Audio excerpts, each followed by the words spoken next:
Welcome back to another Bellator fight prediction video. In this video, I will be predicting the main card fights for Bellator 208, Fedor versus Sonnen. So without further ado, let's get to our first fight on the main card. And our first fight I'll be predicting. So in our first fight, we have in the featherweight division, Henry Corrales versus Aljamain. So I didn't really look too much up, like Aljamain up too much.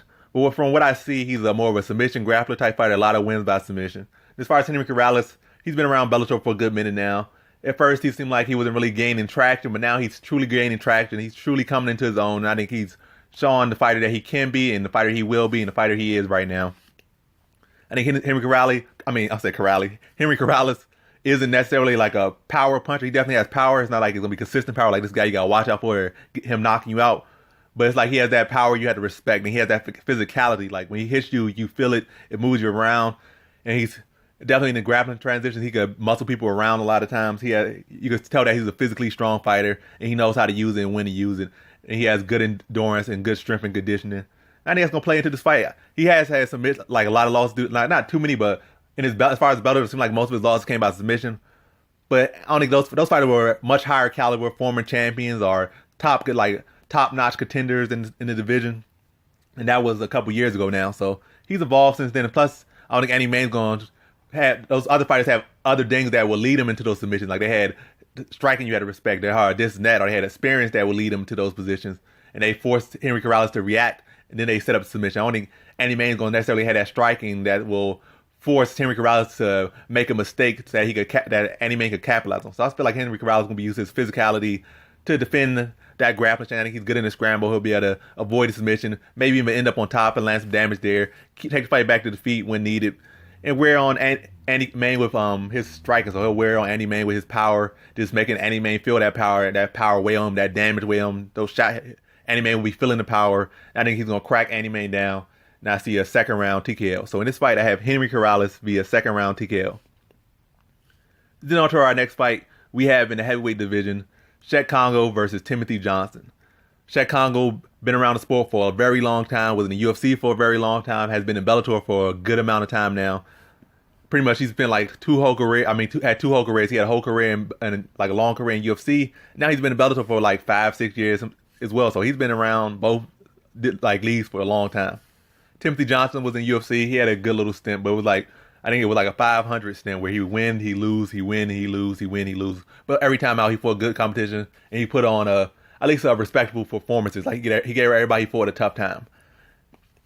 I think Timothy Johnson actually could be a bad style matchup for Cheick Kongo. He's a wrestler. He's a big dude. He's like 6'3". Cheick Kongo's like 6'4", but he had like 30 pounds on Cheick Kongo. He's 265. Cheick Kongo like 235. He's a wrestler.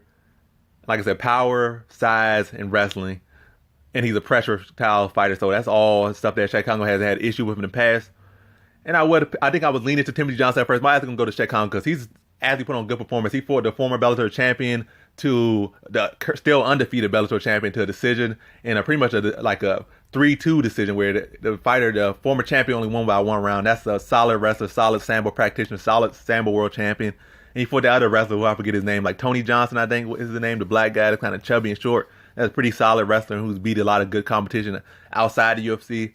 So he's fought like at least two good wrestlers and done well against them. He beat one of them, lost the other one.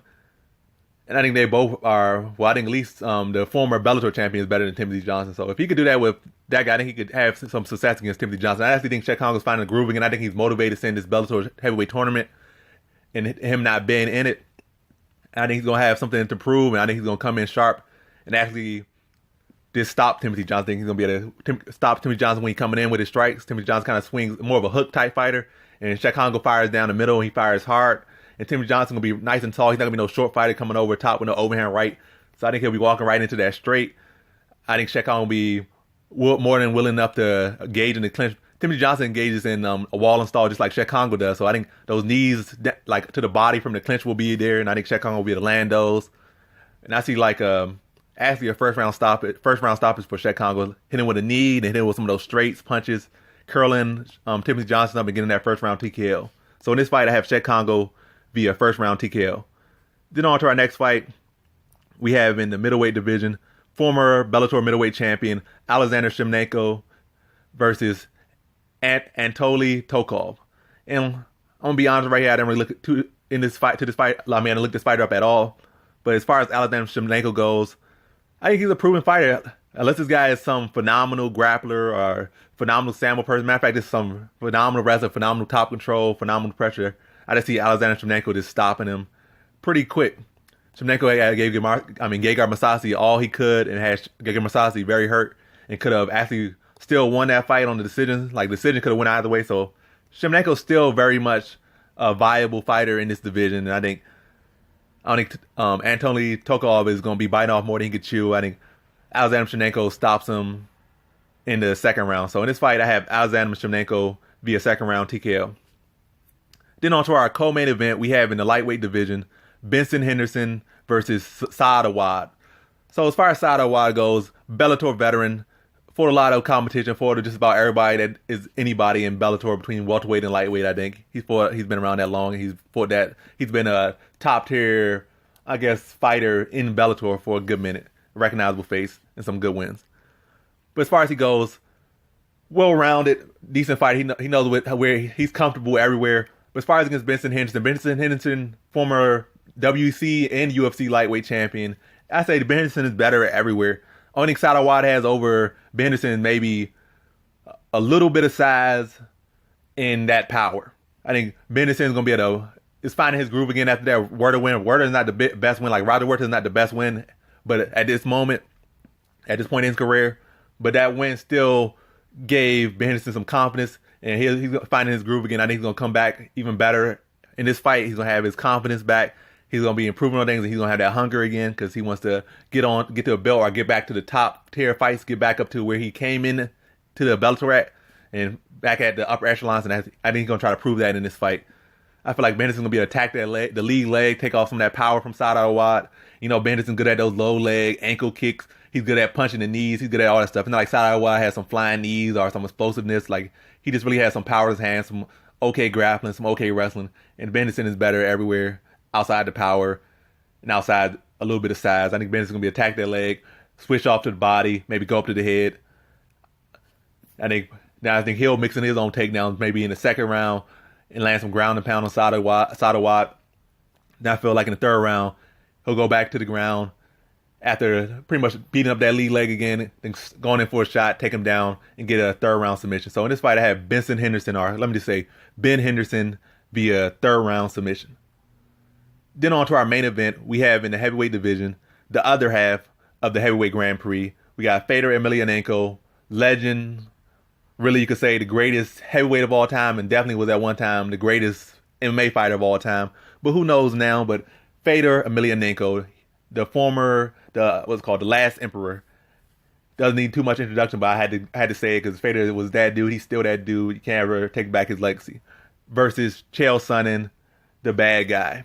So as far as this fight goes, I think it's all really in Fedor's favor.